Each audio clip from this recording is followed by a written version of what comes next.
Olympic trials. And what an ending it was, and we had to wait several more hours, but we're pleased to bring you this late night edition of the FloTrack podcast. I am Kevin Sully, recording live from my own house that I will continue to own because Noah Lyles kept winning, joined by Gordon Mack, who is a couple miles away from me. Gordon, good evening. How are you? I'm excited to do a midnight podcast. It's 1 a.m. on the East Coast. It's 10 p.m. on the West Coast. But this was worth staying up for. I feel like this probably was the best day, the best 40 minutes of track I've seen in a long time. Like, I know some people think of certain world championship days that have been incredible, but from the obviously starting with the world record to that women's 8 to what happened in the 1500 to the men's 200. It was four of the greatest races that I've seen all put together in a 40-minute period. And it was great. I'm kind of speechless, but I'm going to turn my speechless into words because that's what a podcast is for. A podcast isn't just us sitting here being speechless. We got to actually break it down and react to what happened. I could just read the comments if you want for an hour, and then we could be like, "Oh, that's a good one. That's a good one." Listen, yesterday was great, and yesterday I had that problem because we had all those number 2 in history performances and some things that we really weren't prepared to talk about, and then we had to talk about them because the athletes just performed that well.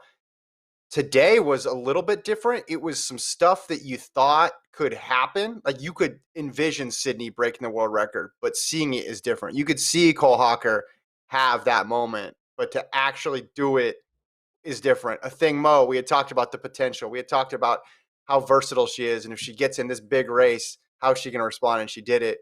You know, that men's 200 obviously so deep now. I think, Gordon, it was just the fact that it all came together in, like you said, 140-minute stretch that made it so remarkable. Like, there were no duds today. I mean, even you go the morning session, which was like 3 days ago now, I feel like the men's 5,000 was interesting. The field events were historic with Javon Harrison dominating. I mean, there's a big storyline with the weather. It was just one thing after the other. So, yeah, I'm excited to chat with you about it. You want to start with Sydney? Yeah. Sorry, Sydney. World record. I vividly remember yesterday, you just like off the cuff, just making it a guarantee. Yep, Sydney's going to break the world record tomorrow, as if it was not that big of a deal. And you're casual, just accepting that she is going to be the next world record holder was very fortuitous because it happened. And she looked so perfect over pretty much every hurdle.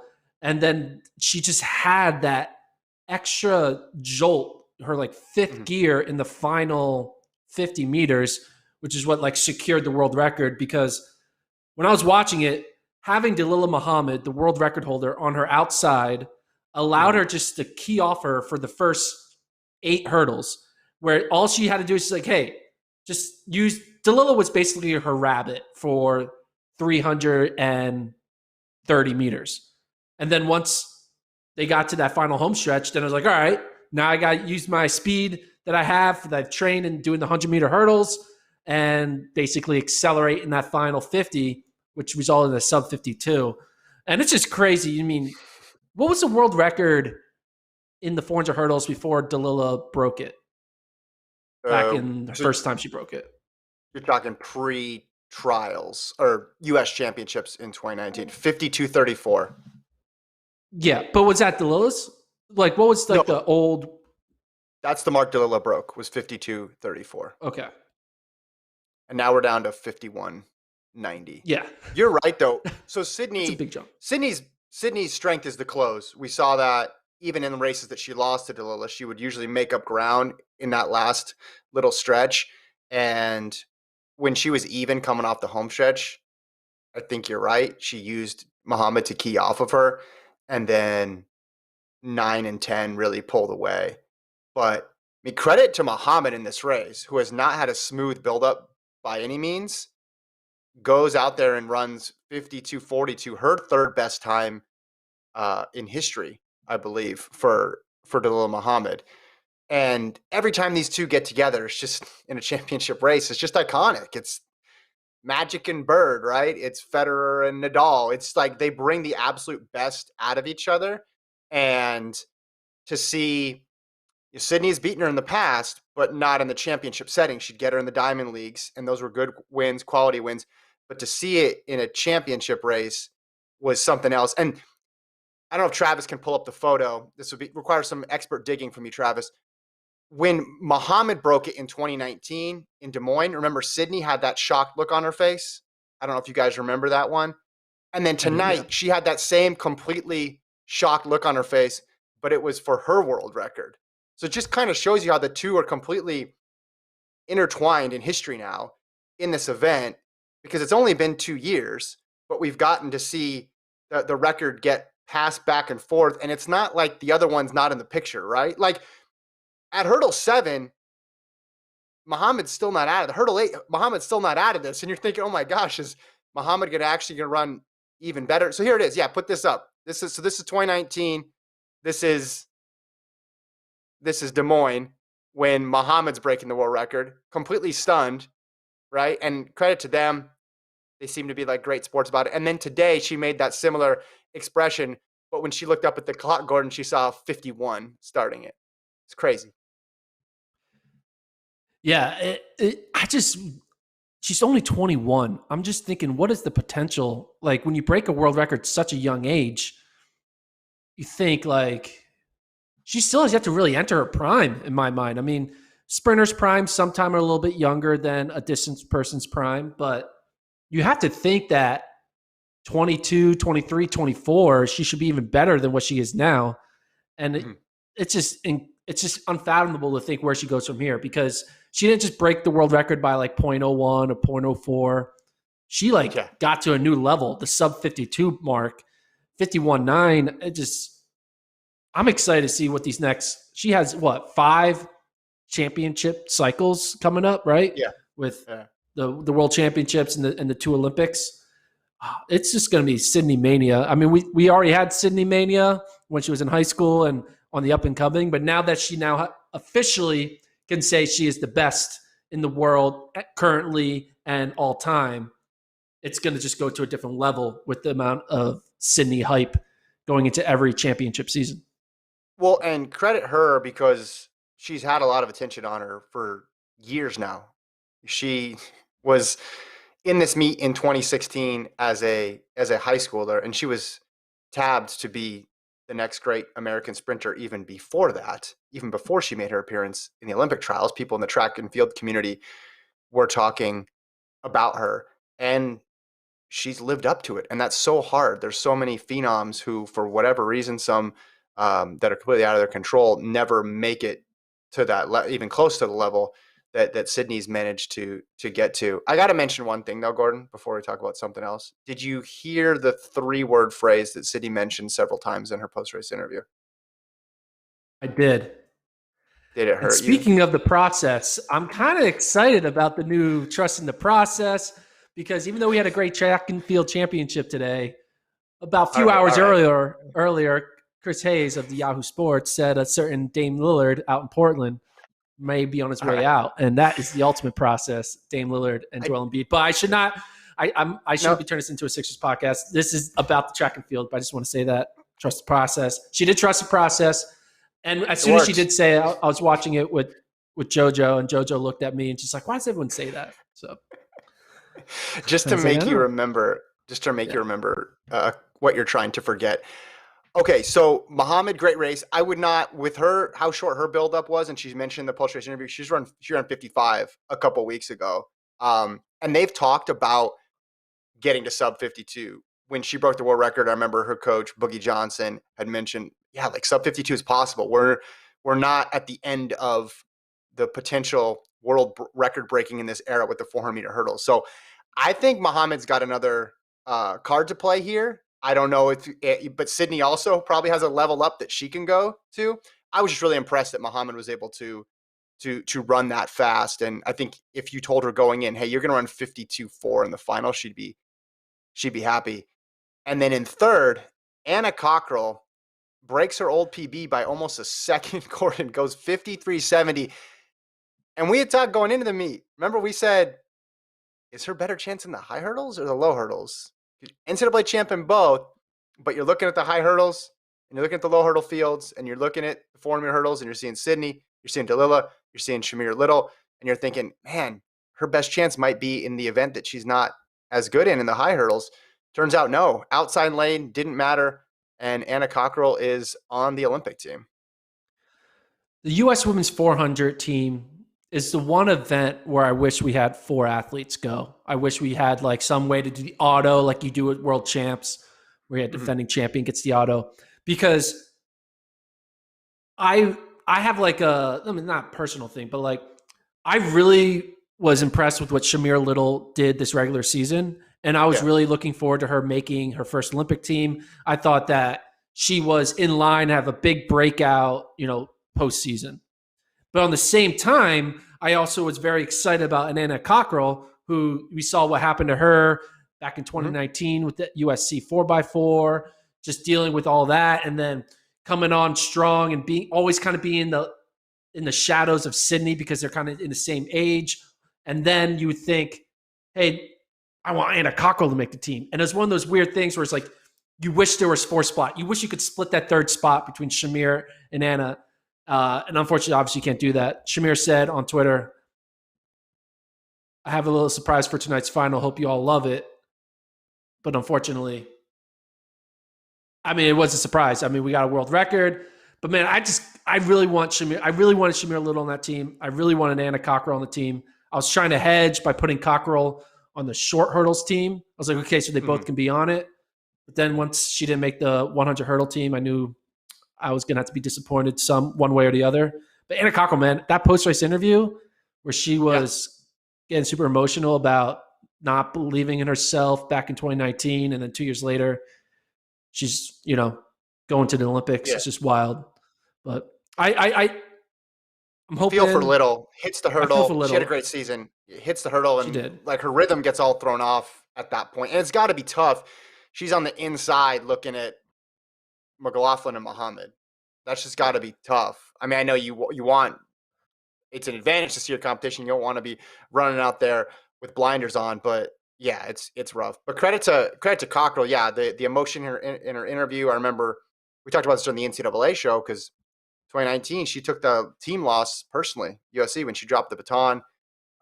Always been really gracious with her time and really open about what she's going through. So that women's 400 hurdle team is going to be stacked going to Tokyo as we expected, and all the races in the interim. I hope we get to see a Diamond League or 2, Gordon, with Muhammad and McLaughlin. Yeah. I don't want to get greedy, but I hope we get to see at least one before the Olympics. So are you ready? You ready for the 1500 to the next now? event? I think we should. It's already 12:20. I'm staying up all night. I know our producer has got to get to bed. He's got bedtime, so we gotta keep. Let me tell people the order so they know, because people drop in to the chat a little late. We're gonna do men's 1500, then we're gonna do women's 8, men's 2, men's 5, and then the other events of the day, field events and stuff. So men's 1500, Cole Hawker outkicks Matt Centrowitz 3:35.28. Hawker 52 and change in the last lap. Yared Naguse up for 3rd. Craig Engels was pretty much boxed the entire time. He finishes 4th. Who would have thought back in December in the B heat of a meet in California in the 5K when Centro and Cole Hawker were shoulder to shoulder in the final 100, that would be the prologue for the Olympic trials. Now that one went the way of Centro, nipping Hawker at the line to win, again, the B heat in a meet in California last year. But this was a little bit higher stakes here. Hawker was clutch, hung around, and had his patented kick there, Gordon. With 100 to go, did you doubt that Hawker could get it done? 100%. Centro, for some reason, he's the mastermind of finding a way to always be in the best position in these crazy races. He started out in last, and then before you know it, he's like, oh, no, he's right on the edge in that second on the shoulder. Boom, he's in perfect position. And then when the kick started with 400 to go, Centro just had the easiest run. He was in the inside, in the front, and then he had a lead. And I thought, this is classic Centro. He now has a lead. 100 meters to go. There's no way anyone's going to run him down. And I did not imagine this would be the way Central would lose. I did not ever see him lose being kicked down. It wasn't that he was out kicked. He was run down in that final 100. And Kyle Hawker wasn't like in perfect position either. He wasn't like sitting there in second ready to pounce. Hawker had to like weave in and out and on that back turn to like get into position to kick down Centro. Yeah. And then man, Hawker, he's looking for all that for? smoke. What's the shush I don't know for who he's if sushing. You're racing but at your home track. I'm not in the press conference, so this would be the question I would ask him. I don't understand. I don't understand the shush. I mean, I love that there's a celebration there, and Centro's really good at the finish line celebrations himself. So I like that he did something there. I did think that Centro could be beaten there. He was you could tell he's looking around, like he was peeking up at the board a little bit. I don't think he was that confident, and he was leading from so far out. But Hawker we've seen this before. This is the exact same kick that he's had time and time again to win NCAA championships. Is it different at this stage against Centro? Absolutely. But we've all known that he can kick hard off a 335, like 2-way 335. Excuse me. Right? Like that's something that he's done over and over again. And I bet he was licking his chops when the race played out like that for him. And so you weren't surprised watching that final 100? Here's what I thought, and I haven't had a chance to rewatch it 3 times because we started right after. Early on, about midway through, I think Hawker was more towards the back, if I'm remembering correctly. Yeah. Centro started in the back, and then Centro made a real smart move, got towards the front, and eventually got to the lead. Well, here we got the placings going up there. So he was in, let's see, 7th at 400. Then he was at 9th at 800. I kind of had the feeling of you're going to have to put him away early or he's going to be a problem late. That's where I thought Hawker would factor in. And then with 100 to go and he's right there, I look at him and I see the 2 indoor titles. I see the outdoor run, right? I just saw, I snap back to what I've seen this year over and over again with Cole Hawker. Combine that with the fact that Centro had been up front for quite a bit there, right? So Centro's leading at, well, I guess he was second at 800, then gets the lead at 1200. I don't know. I've seen Hawker's kick enough to know it's not just an NCAA kick; it's an Olympic trials kick too. Yeah, and it was kind of interesting seeing the 2 races, right? You had the Hawker Centro race at first, and then we also are kind of simultaneously watching what's going on for that 3rd place finish, which obviously would make the team. And Nagoose, man, I was impressed that he was able to get 3rd. Engels definitely didn't do much help for himself. He was kind of boxed in a bunch of times, and you'd think maybe if Engels was a little cleaner earlier in the race, maybe he has a better way to finish strong. But hey, Nagoose, yeah, it makes his loss to Hawker at NCAs mean like, all right, whatever. I lost to the guy who ends up winning, right? Trials. I think it gives you kind of a perspective of how good Nagoose has been.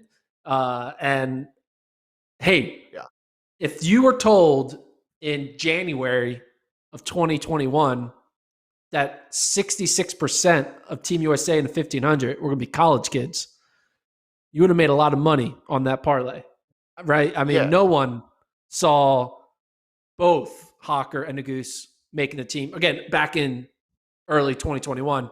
Late here, we were like, hey, that could happen. And for it to actually happen, it's kind of like surreal. It's like, whoa, this is crazy, man. We have the 2 college kids who had their entire 2020 NCAA season taken away from them. And we're doing, I mean, Jared Nagoose was out there doing cross country in March, right? And and Hawker was out there doing like triples in the indoor season. And now they were able to find a way to get their training right, to put it all together on June 27th at like midnight Central Time. It's wild. Well, because we default to the college season is too much for the college kids. And it clearly was for some, because there were some NCAA champions that fizzled out. but there were also some where the fact that they had already been in a high stakes race just a week or so ago helped them. And that was the case with Hawker and Nagoose. Let's play the would they be happy game though. If I if you're Matt Centrowitz and I told you on April 10th, the day you opened your season in the or sorry, not the day you opened your season, your second race of the season, and you ran a 1:5800, do you think you would have been happy with second place in the trials? I told them that then. Well, I think Central would be happy with any place at the trials that's top three. He wants to go to the Yeah. Olympics, right? I don't think Right. Centro is thinking about. He's lost this race before. He's won a lot of U.S. titles that losing a U.S. title isn't a big deal to him anymore. Like he's thinking international titles, not U.S. titles. He's past that, right? I mean, you look at his face here after getting beat. It's a little bit like, oh damn, he got me.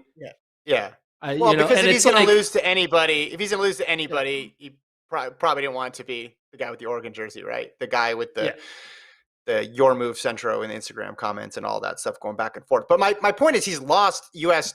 championships before. The last one in 2019, he lost to Craig Engels. This is not like he's this unstoppable force at U.S. championships, and never before that he had an amazing streak. But I'm kind of with you. Hey, get on the team and now figure it out. And if Timothy Chariot's not in Tokyo for Kenya, if Jacob Ingebrigtsen doesn't run the 1500 for some reason, then we could see a wide open type of final that we saw in 2016 before those guys, or before Chariot specifically took over and dominated the event.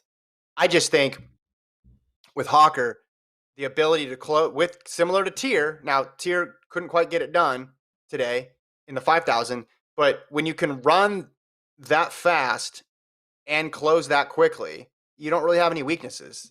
Just like Tier, I can run 13, 12, and I can close in 54, 55. Or Hawker, I can close in 54 off of a, and run 335. Like there's just not, or 52, excuse me. I can close in 52 off of a pace and run 335. Like there's just no, it's tough to beat. It's tough to beat. And with Tier, he came up a little short, but Hawker, I mean, he hung around, and then boom, went for it.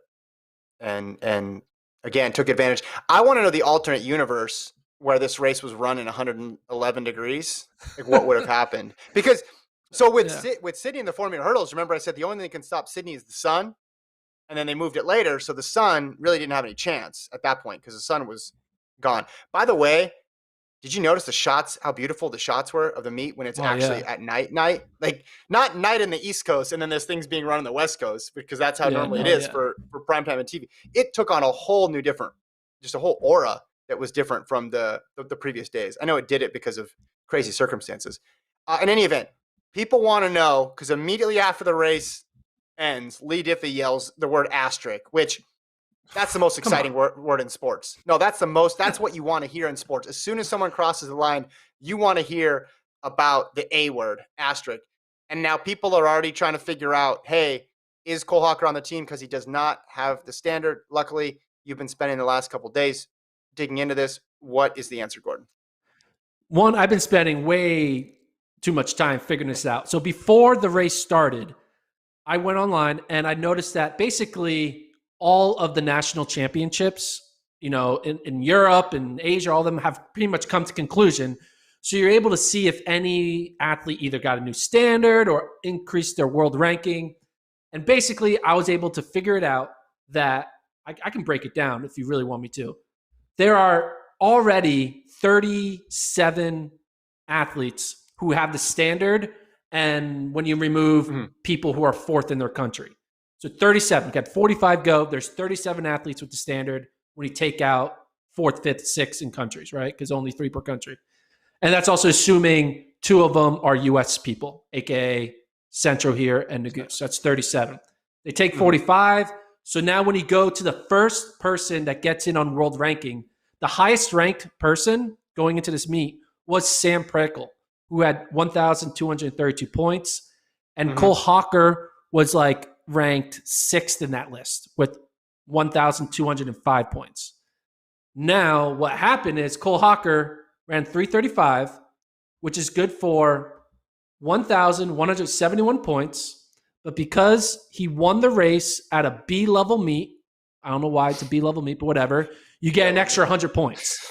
So he got 1,271 points for this win. Now, your ranking is your best 5 performances. That 1271 turns out to be his best performance. Then it's like 350 mile is like a 1265. He has a 1237, a 1230, and an 1159 is his worst top 5 performance, which makes his new average being 1,232 points, which is the highest ranked athlete that doesn't have the standard. It makes sense. Okay. He's run 335 a bunch of times. So it makes because once you break 335, you don't need a world ranking anymore. You're in the I have a standard pool. So he's the highest ranked athlete without the standard. The odds of him not being selected, you would need on Tuesday, which is the last day to qualify, you would need like 7 athletes who don't have the standard and are in countries that don't have a top 3 to all get the standard in a race in Switzerland, which is not going to happen. If they haven't done it now, they're not doing it then. Okay, so it's like 99.99% that he's going to be selected because he has the highest ranking. He would be the 38th athlete selected, and they take 45. Mm-hmm. Gotcha. Okay. We've cleared that up. We can move on to a different race. I think it was funny, though, after all that, he runs 3.28. It's like, couldn't have run just 3 tenths, and we didn't need to have this conversation. Could have just totally that segment, and we could be talking about the women's 800, which is what we will do. Is all a thing, Mo. Man, that final 2 just put daylight on the field, left everybody in a different 157. Number 2 U.S. all time, got pretty close to Ajeé Wilson's American record.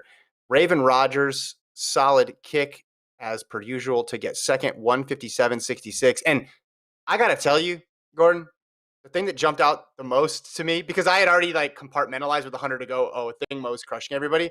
But I was looking at Ajeé Wilson falling back, and I thought, this is Brazier all over again, except she's not the reigning world champion. She looked out of it. She was in 6th or 7th coming off the final 100, and it would have been easy for her to throw in the towel because she's so far behind, but stayed totally poised over the last 100 and gets that 3rd spot, which is crazy. I know she was dealing with some stuff heading into the championships. She'll probably talk more about that in the post-race press conference, but a clutch last 100 for Wilson. But let's talk about a thing, Mo. 156.07. Not bad for her first trials, huh? Yeah, it's better than not bad. It's incredible. I'm going to be honest. I'm going to eat a little bit of crow here on a thing, Mo. Mm-hmm. I was always kind of hedging on her, thinking like, she's bound to have like a blip up. And I was right the first time around at NCAA Indoors, where she got second because she didn't have the right race tackets for it, indoor 400. And then I kind of rode on that train a little too hard, thinking like, she's doing too many 400s. She's not going to be prepared for an 800 against the best in the world or in the U.S. But visually seeing her have a 5-meter lead with 100 meters to go was a big, I was just like, damn, I've never been more wrong in my life. She's not only the real deal, she is like on the verge of doing incredible things in the next 3 years of her young career. Things that I didn't even think were possible, let alone like this quickly. And she went from like, oh yeah, she could make the team to now I'm thinking American record. I'm thinking Olympic golds. I'm thinking maybe 2 to 3 years from now, she might be closing in on, world all-time type marks because she has the speed. She looked like she was chilling in that 156, and it was 156 low. It wasn't 156 high. Yeah. I'm excited. Like I have the excitement now of a thing, Mo, that I have for like Donovan Brazier's world record attempts in his coming years because he's still young in his career. So I just can't wait. I think she's got a great chance for gold. Obviously, you run that fast, it's no question that she can do it. I'm interested to see Wilson's response as well. Too. What did you think about how she Mo ran that race? Like it's just, it takes a lot of guts to do that, to go out there and lead that like that. It went through about 57 too. Yeah, I mean, but like she just didn't have any signs of like in over her head. Stress. I mean, she even got Yeah. tripped up in that first, 150 Yeah. meters, and she just like recovered, was back in the pack, and they were running. The race looked like it was slow because they were all packed up. But then you look at the The third opening 200 400 split. was. The third Yeah, but you 200 look they at ran like the a 30. Yeah. okay. But like it looked slow, but then you look at the clock and like, oh, they're actually kind of going fast. Mhm. I guess they slowed down in that third 200, but she looked like a 10-year vet in that race. So like, I'm the best. I'm just gonna go to the front. I know. I mean, it had like a Caster Semenya type feel in my mind. Like just Well, seeing when you watch Caster Semenya races, you see the field and then Caster by herself. mhm. And when you looked at that final 100 meters, it was everyone chasing for second, and then the thing Mo just like chill and be like, no, I'm just 2 seconds better than everyone. Well, it had a little bit of David Rudisha sprinkled in there too. While we're talking about 800-meter greats, of just the effortlessness. And the reason I think it looks slow is because you're looking at the person in front, and it's a thing Mo, and there's no distress coming from her at all. It's all calm. It's all poise. Everything seems completely under control. And the way she ran and like towed a fast field along. So Rogers PB'd in second. Michaela Meyer PB'd in fourth. Chanel Price PB'd in fifth. Allie Wilson PB'd in sixth. It's kind of Rudisha-y, the way he would make the entire field. He basically would serve as a rabbit for the entire field and tow everything along. Kind of the role that Mo did, but she did it in such a strategic way. And that's why I don't think it ever looked like it was in doubt. And just to negative split that last 200. I mean, what was that? Scroll over. What's that last 200-meter split there? Because they kind of put their foot off the gas. So she ran 30 flat from 28-4. 400 to Cool. yeah. So she went from a 30 down to a 28.4 and just she ended the race immediately. If you look down for a moment, I think Mo was already gone. And if you pull up the Travis, can we pull up the world list in the 800 right now? Just give us an idea of what else people have run um, throughout the world this year. I mean, I think a thing Mo is going to go into the Olympics as one of the favorites. Obviously, a lot of diamond leagues between now and then. So Almanza is around 156. Getachew, that was from the Ethiopian trials. Um, and then Rogers right there. So a thing Mo is obviously in the mix. And if you had to say, okay, which one of these women has the capability of going 155, if necessary, you feel good about a thing Mo. Yeah, I can't wait to see a thing Mo, Cindy McLaughlin on that 4x4. It's gonna be wild because I think you're she gonna made a have strong case. I yeah. think she made a strong case. All right, let's go men's 200 and then men's 5,000. Men's 200, as I mentioned at the top, Noah Lyles gets the win. And here's another thing about perspective. I think if I told you at the beginning of the year, Noah Lyles won by 0.04 in the Olympic trials, you'd be like, whoa, probably disappointed. But then if you watch the first two rounds and you saw how good everybody was running in this race, you'd say, hey, he's got to be happy to move away with a victory. Kenny Bednarek got a PB. Awesome race for him. And then Arian Knighton, the 17-year-old, one-ups his time from the semis, runs 1984, so he lowers his world junior record, and he's going to Tokyo. Props to Fred Curley. Inside lane. Serenity called it. She got it right. She said he's going to be better on the inside lane. Breaks 20. So he goes 1990. He's the third person ever now to be sub 10. This is when legal, right? I'm assuming. I didn't even Yeah. check because this was the last event. Okay, so he's the third person other than Van Niekerk and Norman to go sub 44, sub 20, sub 10. Finally got his sub 20. And in any other year, Gordon, 19.9 is going to be good enough to get on the team. But just a insane year. Yeah, there were a lot of different angles. I was incredibly impressed with what Fred Curley did. I thought, whoa, maybe Fred Curley will make the team. I was impressed with Noah Lyles putting together the best race at the best moment. Incredibly impressed with Knighton, with what he's been doing. And I was doing some like math on Knighton, and I sent it to you guys. What was I did a little comparison between him and Bolt Mhm. and what's it called? Okay, so before the Lyles. age of 18, Noah Lyles' PB was 20.18. Usain Bolt's PB Yeah. was 19.93, and Knighton's PB is 19.8. What do you want? 19? I forget what he said. Today? 19.84. So Yeah. he is already zero point zero 0.09 faster than what Bolt was at this age, and like even double that than what Noah Lyles was. Now Lyles got good basically between the age of, I mean, he ran his 19.5 before the age of at the age of 21, and Yeah. Bolt ran his 19.3 at the age of 21. So Mhm. age 21 is the year where Knighton should be set up to run something fast, which is probably He's already going to doing that. be Paris, He's maybe already doing that. Paris Olympics, when he's going to be running in the He's already doing that. 19.5s or 4s or 3s. I'm Yeah. just excited for him because he's running fast early on, and hopefully he doesn't burn himself out and he's able to kind of ride this train through the early days of his prime. Can he renegotiate his contract now? I know, right? I mean, it's obviously a smart decision.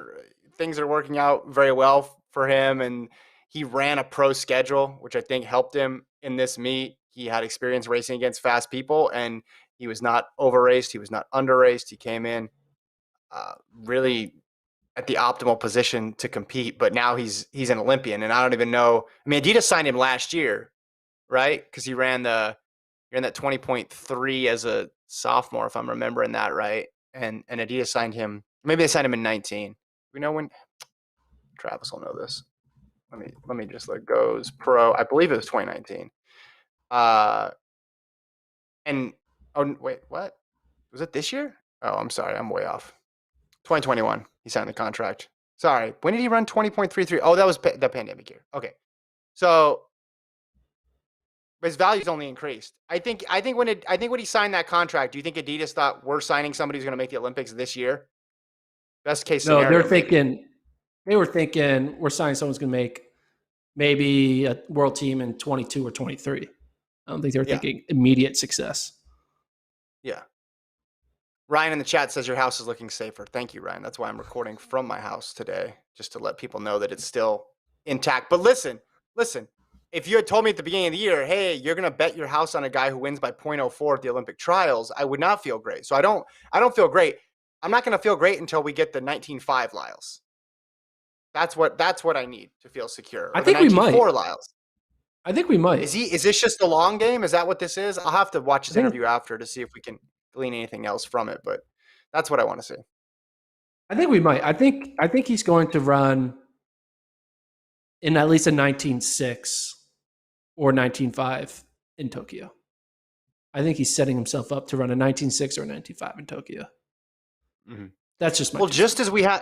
just as we had to make educated guesses about who was going to be ready for the Olympic trials, we're probably going to do the same thing for the Olympics. Because there's some people who aren't going to race between now and then, and we won't know, or people who will run and give us completely outlier performances that we're not aware of.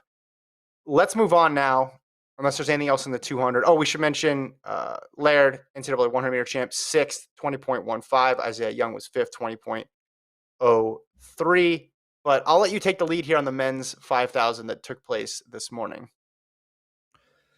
So the big take out of this race was what Chalimo did when he ran from lane 1 all the way out to lane 4. Some people called it Tokyo Drift.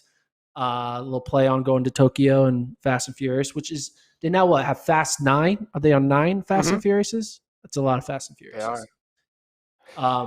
But I mean, the team, it makes sense, right? Kincaid, Fisher, and Chalimo. Kincaid and Fisher kind of just do a repeat performance of the 10K, and Chalimo shows that like, hey, I'm always going to be in the mix, and I'm really good at racing. I've been losing a couple of races to Lopez Lemong here and there, but he's not in the picture anymore. I'm going to be taking over. And Cooper Tier, who was in the mix, I had him making the team, but Cooper Tier ran probably the best race he could ever run and still got fourth. So no shame there. But the tactics, there were a lot of people on the internet who were saying like it's DQ worthy. there were some notable athletes calling it cheap, a cheap move. I'm like, that was not cheap at all. That was racing. It's you're supposed to do this stuff. Grant Fisher himself admitted, "Hey, man, that's exactly what you're supposed to do. Make it hard for me. You should do that." People run from lane 1 to lane 3 all the time. It's just a funny visual, right? Seeing Cooper Tier be Look like, at "Hey Cooper guys, Tier. I'm over here. What's going on?" I'm, I'm still in the race, right? Is the finish line in Is the lane finish 4 that I didn't know about? is Like, the finish shoot? Is this like a cross country meet? Do I need to this is like turn right here? this is like an Olympic trials type thing where you have to go to 4 instead of 1. I don't know. Uh, Yeah. but no, it was a perfect. People who are hating on the move, they're just lame and dumb. This was a great move, and it didn't screw up Fisher or Kincaid. Like Fisher never lost a step. Kincaid got third Yeah. because he made his move too wide on the back turn. There was nothing happened to Fisher that would have made him run faster. Just Chelimo's like, Yeah. oh, okay, I got a little bit of a lead on you. I'm going to make you run wide. I mean, people do it on the turn all the time, right? No one you force someone to go wide so they have to run further. And that's what Chelimo did. It's like, I'm going to force you to go wide to run further. And Yeah. there's great visual here where it looks like there's just a bunch of boys horse playing. I don't know what he's saying to him. It's a little weird. It's like, hey, man, like Kincaid's like, why are you WWEing me right now? Come on, man. So this was a journey. First of all, I agree with you on that. This whole thing was a journey. So Chelimo gets agitated during the race because they're clipping on his heels. At one point, he turns to Kincaid, says something, and Kincaid's like, all right, I'm trying. Then right after he runs him out to lane 4, then right after he finishes, turns right to Kincaid, gets in his face, but then immediately does this celebratory bro headlock thing. It was such a voyage for Paul Chelimo and these two Bowerman Track Club guys. He went from mortal enemies to friends in no time at all.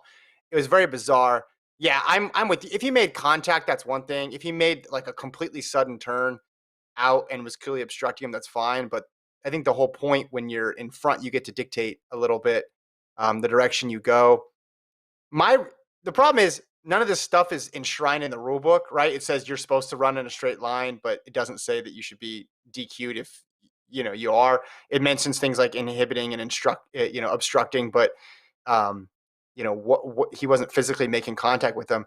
So everybody can argue about it, right? Because there's no actual like clearly delineated rule that says that this should be DQable or not. And I think what you should be allowed to do is basically you can run straight if you want, but you also can like stay on your line. And Chelimo stayed on his line. It was gradually going out. So if Chelimo kept running for another 60 meters, he would have been out of, he would have, or 10 meters, he would have been in 7.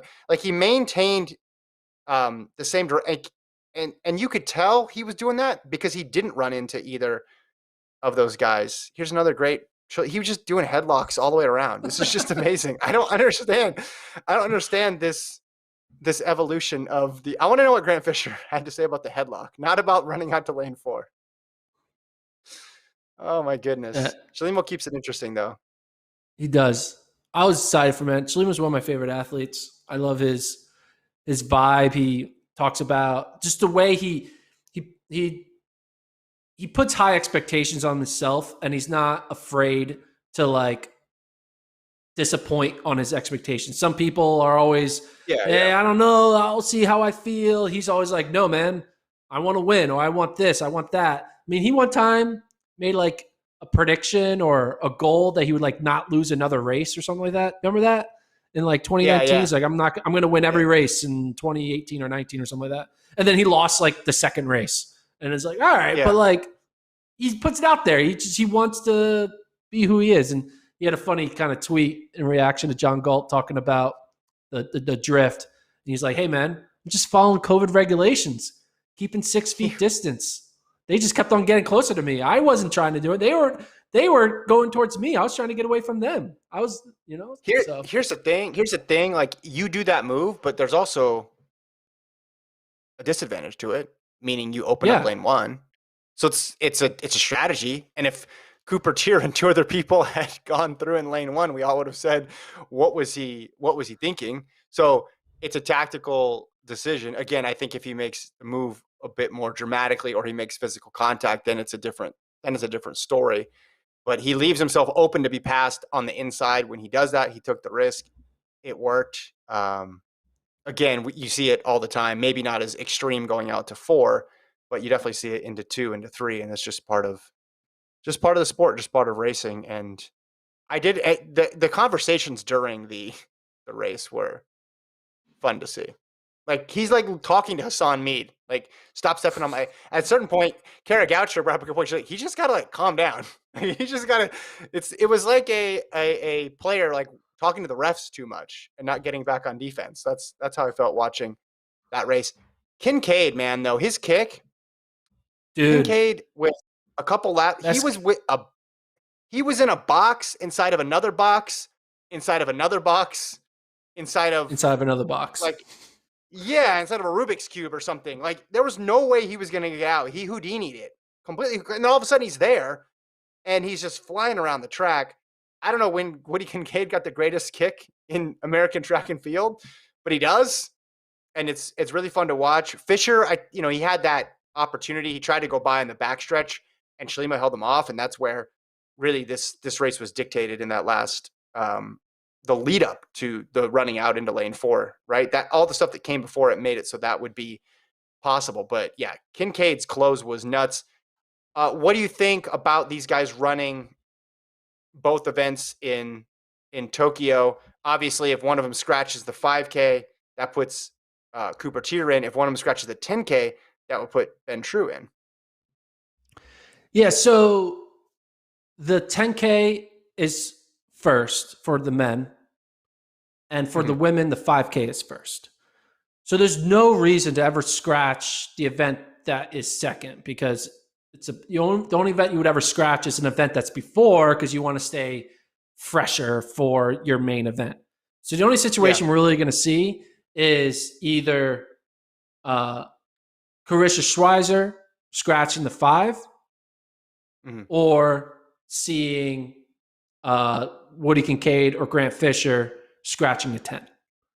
So basically, it's we're either going to see Ben True in the 10K or Abby Cooper in the 5K if they ever decide to scratch, because they're not going to scratch the second event, because it's like, what are you doing? Like, you're there, you might as well run it, right? If you're planning on doing the first event, you should take the second event.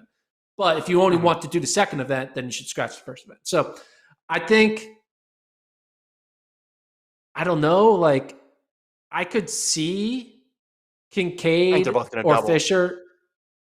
I think they could do. I also could see them one scratching.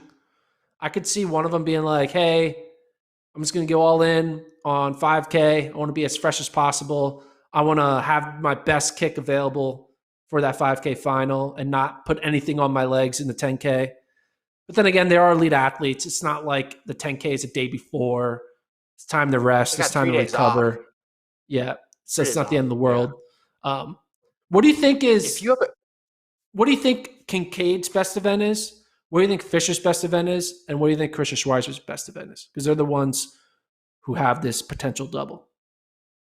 I think these are all the same event. The only thing that changes is the people that are in them. So you have to wait to see who's in it, because I don't think that there's much difference at the top level in these events, because unless a Cheptegei goes like straight from the gun, in which case if he does that, okay, you'd probably like those guys in the 5K, knowing that. In the same way, well, if Safan Hassan goes straight from the gun in the 10K, then you'd probably like their chances better in the 5,000. But if it's a median championship / world championship / Olympic race, these kind of blend together, don't they? Like, you're in shape for both of them. It's going to be somewhat modest early pace. It's going to ramp up. You're going to need to kick. If I'm Kincaid and I can close in, this fast, I want 2 tickets to the dance, because maybe one of those ends up being tactical and one of them doesn't. And if you can close this fast, same thing with Schweizer. She can kick. You want 2 opportunities to do it, and you don't know how either race is going to go. You don't know who's running either race.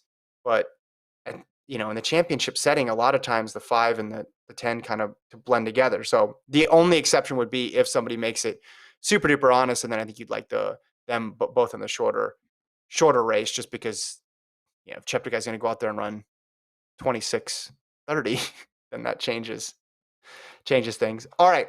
All right. We are One running. here's a question. Here's a question. Okay. You're Ben Hurry up. We True. got to get You're to Ben field events. True. You're Ben Okay. True. Ben True. And I am, let's say I'm Grant Fisher. Mm-hmm. And you have, what would you offer Money. me to get me to scratch?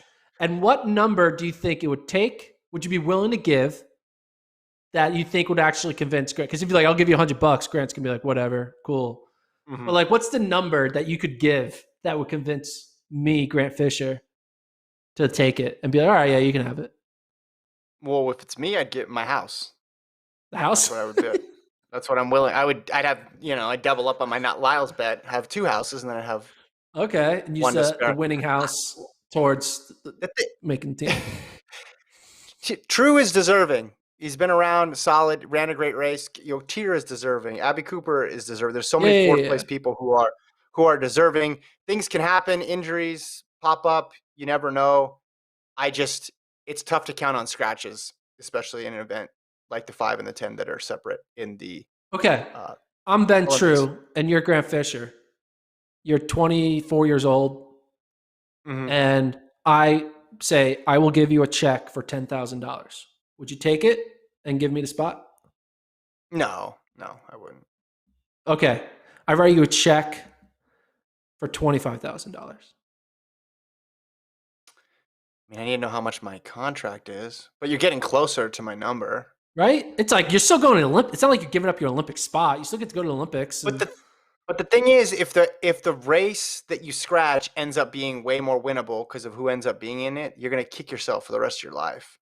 Yeah, so but you'll be kicking yourself in a new extension on your house that you paid for it with the $25,000. 25 is not 25 is not enough. It would need to be 6 figures. I need 6 figures. 100,000. So okay, what about $80,000? You wouldn't give? I would totally give up an Olympic spot for $80,000. Six Ask the figures people in the does chat. not include the cent. Okay, people in the chat, what would you give up? Well, I meant 80 to go under your 100. That was the whole idea. Like you would say no to 80. That's what I meant. I mean, you'd have to make up whatever you could potentially lose in bonuses and stuff because they think of themselves as medalists, potential medalists, all these people. Otherwise, they wouldn't be there. So what are you getting in addition to the medal? Or you're getting monetary bonuses, maybe contract is better the next time around, achievement of a lifelong goal, you get all those extra Instagram followers. There's a lot there that you got to quantify there. I don't think your value goes up different from a double versus not double, but that's just me. No, I'm saying like they're doubling gold. Medal. Like no, I'm saying he's not I'm saying if you go to the Olympics and you get 9th in one race and then you didn't run the other race and that race could have been the opportunity where you medal, that's where you lose the money is what I'm saying. Someone says 50K, someone says $1 million, someone says no less than $500,000. Someone says it does not matter who is in the race because it will be sub 13 and they have no chance in either. Ouch. That's rough. That is a rough take. Okay. Go. Field events, go. Field events, go. Javon Harrison, what man. About him? Oh, yeah. Javon Harrison. All-time 233. And then he passes on his final attempt because he's like, I don't even need to try 236 or 239. Wins that. Luckily, the whole delay because of the heat advisory, he did get a few extra hours to kind of recover for the long jump. And then he PBs again in that long jump, 847. We're seeing something crazy. You never see the high jump, long jump crossover and to be dominant in the U.S. in both. He can, I think, medal potentially in both. I think he's a better shot in the long than he does in the high jump, but he is looking legit. I mean, we haven't seen this type of athlete ever.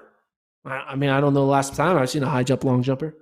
1912, last American to make it in both. Jim Thorpe. Anytime Jim Thorpe is the historical comp, you know it's been Jim Thorpe, Pennsylvania, man. Jim Thorpe, PA. There we go. I mean, the 847 in the long jump was a whoa. After the long day that he had, that was mighty impressive. Heptathlon, Coons, Williams, and Bogard make the team. Yeah, Kuhn's unattached has a huge PB, Mhm. 6,703. One of the big stories coming out of the heptathlon is the heptathlon event was one of the main reasons why we had this whole like 5 hour delay because of the heat. Yeah. One of the athletes, Talia Brooks of ASICS, she fainted before the javelin throw, which was the sixth event. And then I think that's when the meet directors realized we probably shouldn't keep doing this, especially when they start doing some running events. And that caused them to then delay the meet. Talia Brooks did protest to give herself a chance to still do the javelin throw. USATF accepted it and they said, okay, we recognized it's not normal to faint because of the heat, so we're going to let you do your 3 throws if you want. She ended up not taking it because I guess she just wasn't happy. I don't know why she ended up not using it, but USATF did the right thing of letting her attempt to do it if she wanted to. Well, But hold what's on, just that? to clarify for a second. USATF said she withdrew. NBC said she wasn't medically cleared to compete, and I don't know Oh, what. okay. So I'm not sure. We might get some clarity on that on days to come, but that's what I saw. Continue. Okay. Sorry. Uh, yeah. So that was a bummer for her. She's one of the top heptathletes in the country. I'm not sure if she would have been top 3. Javelin throw is one of her weaker events. I looked it up.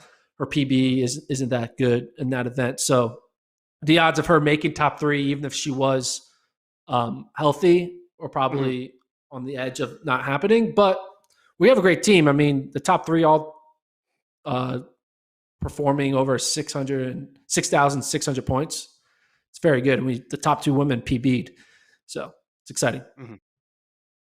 Yeah, 100%. I mean, I think the last event was pretty cool. They had Jackie Joyner Kersey in the booth there, but yeah, just a weird turn of events there. It was really late when they postponed the meet. I was getting ready to go to your house. Like I wasn't in the getting ready stage, but I was like starting to prepare myself to go to your house to watch the meet, and then I got the text and said, "Oh, it's pushed back." And then you come to find out athletes were at the stadium. Like I think Mo was warming up, she said, for the competition, and then went home because it wasn't just postponed by a little bit; it was postponed by several hours. So it's just a they knew that how hot it was going to be, but I guess it took something happening to an athlete before they finally decided to push it back. And you wonder now that you see what happened with these times.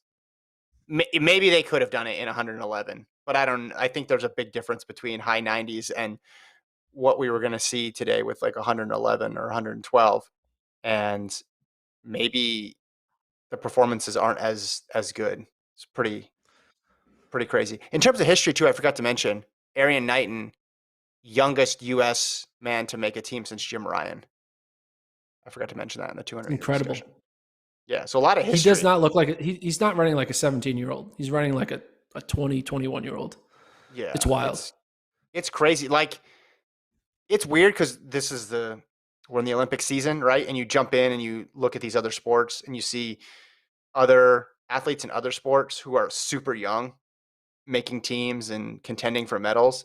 And track is its age window is a little bit farther back, I would say, than like swimming Yeah. or gymnastics. I mean, someone's probably run the numbers, but people like Phelps are like a crazy anomaly to hang around that long. And I mean, Phelps, right? His first Olympics, 15 years old or something. Like you Yeah. don't see that very often at all in track. Now, although there's a lot of 20-year-olds, there's 19-year-olds, 21-year-olds. So there's definitely young people, young adults there, but there's not that many people that are, around Knighton's age or even a little bit older making the team. And then tonight we saw him, Thing Mo, um, step up to the plate and perform. So it's interesting. I think for other people, it's like, oh, okay, a 17-year-old made it in track. Well, such and such made it in swimming, but it's rare. It's rare for track and field. Again, 72 the last time for the U.S. man to make a team that young.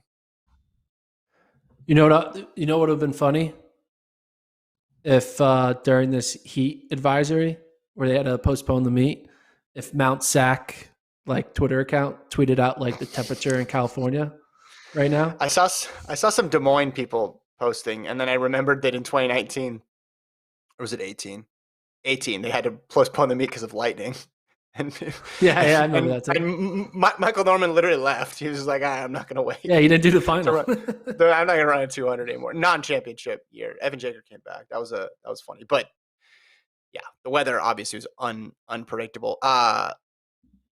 No one. Yeah, I mean, in the Northwest, I had those when I grew up in Las Vegas, so I'm used to 111, 113, and I went to Oregon to avoid that. That's why the whole reason I went to that school was to not deal with that sort of heat. So very, very crazy conditions and an insane last day. Someone asked best U.S. trials ever. I mean, I'll have to go back and look.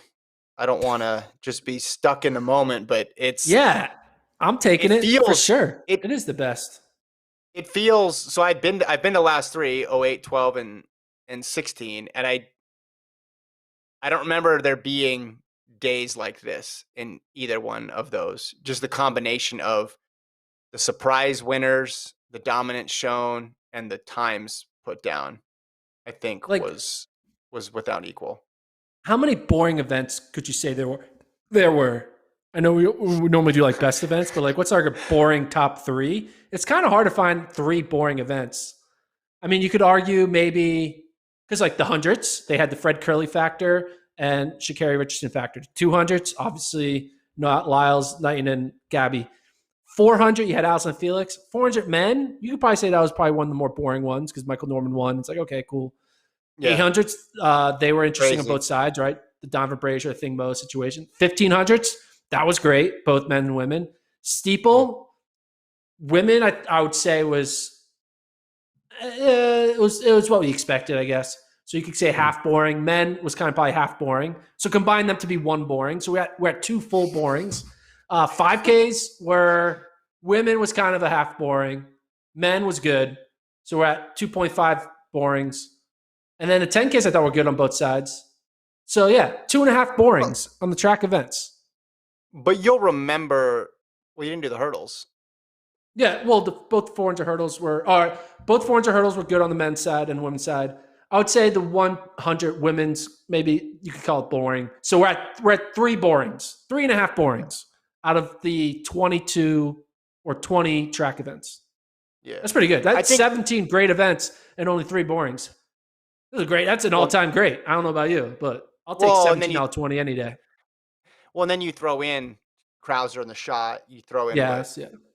Javon Harrison did and American Records and the Hammer. It was good all around in terms of competition, the surprises, and all-time performances. Because yeah, Ashton Eaton breaks a world record. That's like a huge story. But then you just take yesterday's performances between Gabby Thomas, number 2 all time, Rye Benjamin, number 2 all time, Grant Holloway, number 2 all time in a semi.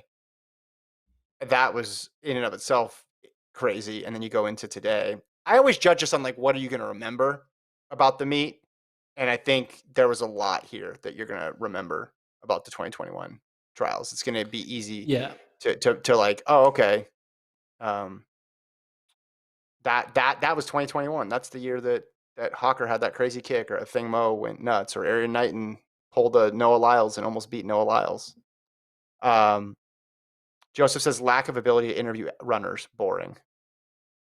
So there you go. Yeah, That was tough. that's It was true. tough. It was tough. I will say we'll go deep dive on reactions to the whole trials again on Tuesday. We're skipping Monday's podcast. We'll do Tuesday, Thursday This is this Monday's week. podcast. This This is is it's Monday's podcast, I guess. 1:10 in the That's morning. true. So this enjoy Um, the Monday pod, everybody.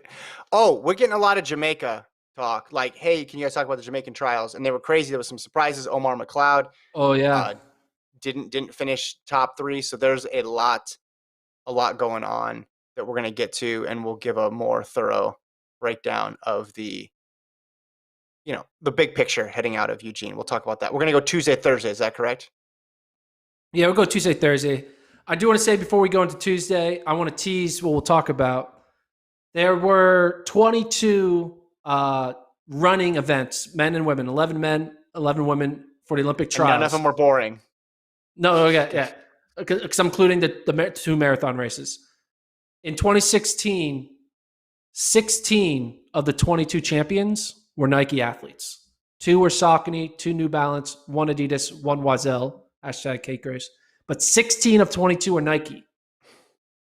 In 2021, Nike creates the super shoe. Only 11.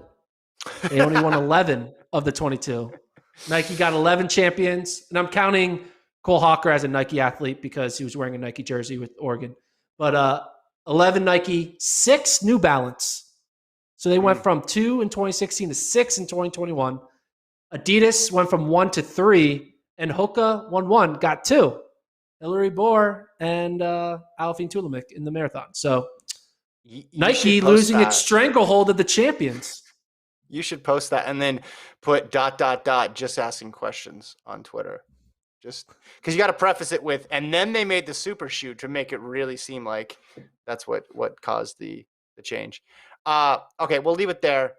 Again, we're back Tuesday, 9 a.m. Central, and then Thursday, 9 a.m. Central. Those will be the other 2 pods for this week. Be sure you subscribe to the FloTrack Podcast YouTube channel if you haven't. You can also find us on iTunes, wherever you get the audio podcasts. Check out the site. We'll have a bunch of interviews up, FloTrack.org. Follow us on Instagram. Do all the good stuff. Thanks to Alon for producing and staying up very late into Monday. Great job, Alon. And thank you to Travis, as always. Hope everybody enjoyed the trials. We will see you just in a day. Take care.